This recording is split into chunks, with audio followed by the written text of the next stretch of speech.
My wife and I have been investing in the stock market, well, for almost 40 years now. We are tiny investors, however. We're not rich people.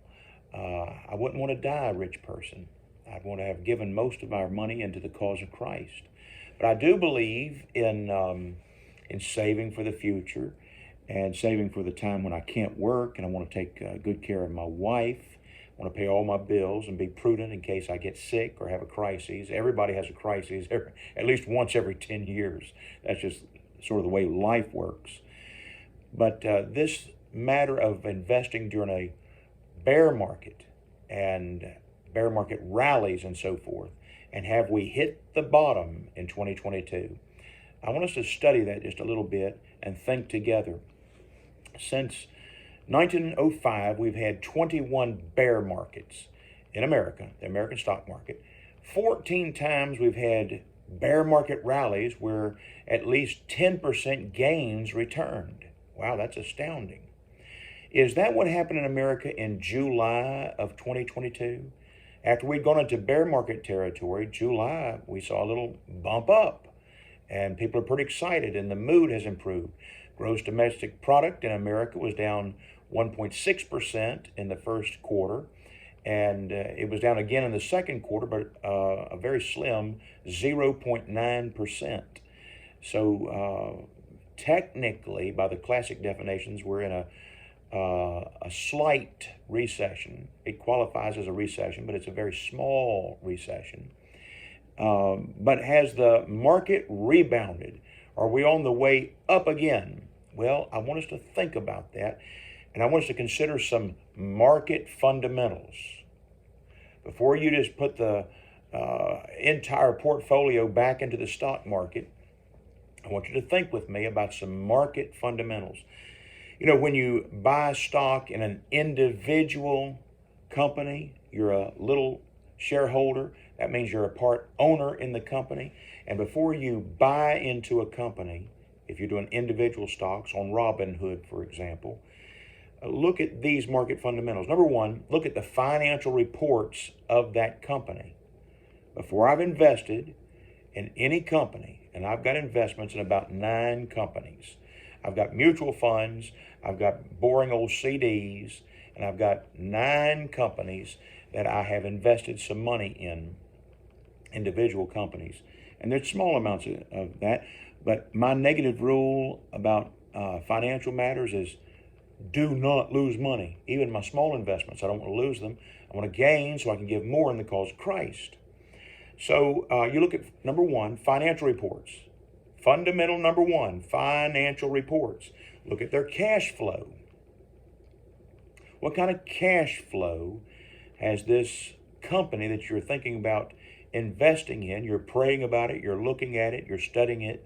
Before you make an investment, especially of any size of magnitude, look at the cash flow, look at the debt that the company has, look at the liquid assets. Look at the profit loss report. Look at their EBITDA. Look at their TTM, their trailing 12 months. And look at their revenue generation. And really consider their financial standing. So market fundamental number one is their financial reports. Number two, look at that company's assets. What kind of inventory do they have? You know, at one time, Bible Truth Music had over 250,000 pieces of music in our warehouses. It's smaller than that now because we do so much more downloading of music and streaming of music. But 250,000 pieces, maybe as many as 300,000 at one time. That's a lot of music products, a lot of hymnals, brother.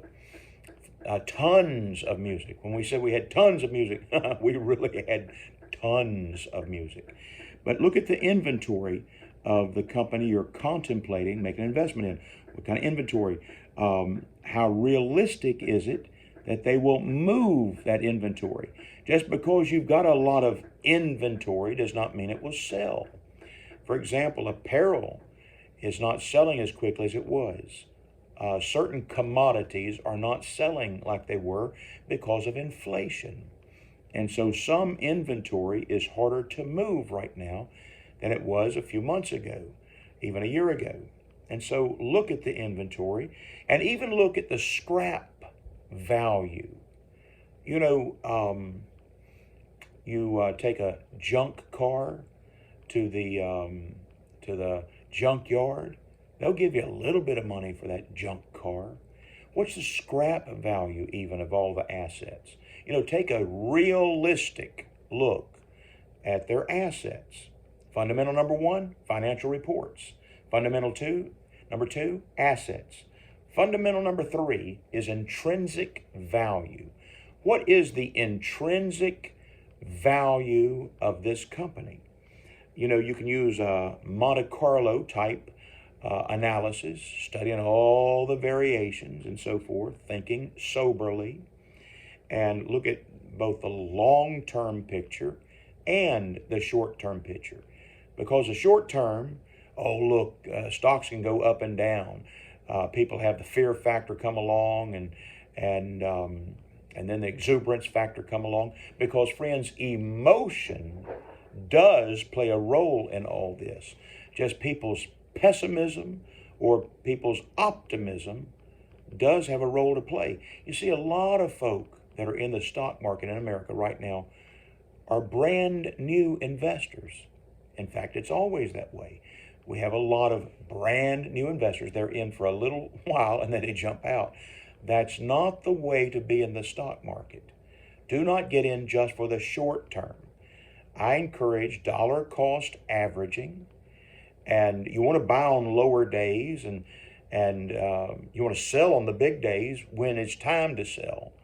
But you prefer to buy and hold. That's my strategy, buy and hold. Now, I've had that strategy since age 19, for 40 years. I may not always have that strategy. In my older age, I may sell some of this stuff. And I've made a few sales along the way, but not many. Most have been buy and hold. And so look at the intrinsic value, both long-term and short-term, and look at the leadership of the company. Do they have wise leadership? Are they following the principles of the Bible?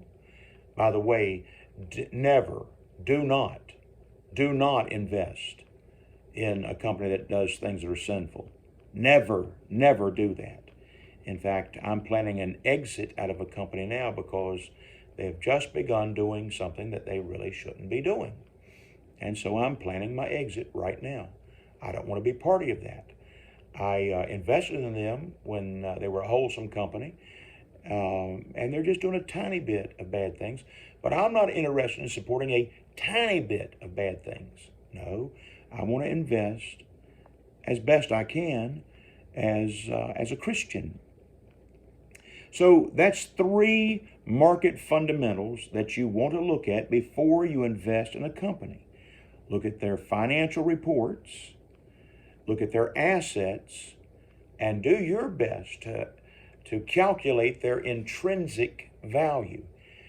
Now, some companies that appear to be undervalued, they may be undervalued for a very long time because of other factors that come into play. So just because it comes up on your intrinsic valuation as undervalued does not mean that will change rapidly.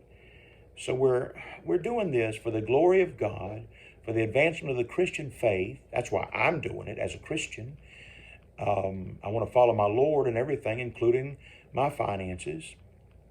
And I'm doing it for the long haul, for the long term. And so follow these market fundamentals for the long term, and I think we'll all be much better off. Now, if you're not saved, receive Christ as your Savior. What shall it profit a man if he gain the whole world and lose his own soul? The most valuable thing you have is your soul. And I hope you've received Christ as your Savior, like I did 50 years ago. That's what changed my life. On a Thursday evening, I received Christ as my Savior. A little over 50 years ago now. Well, now go do the next right thing. May God bless.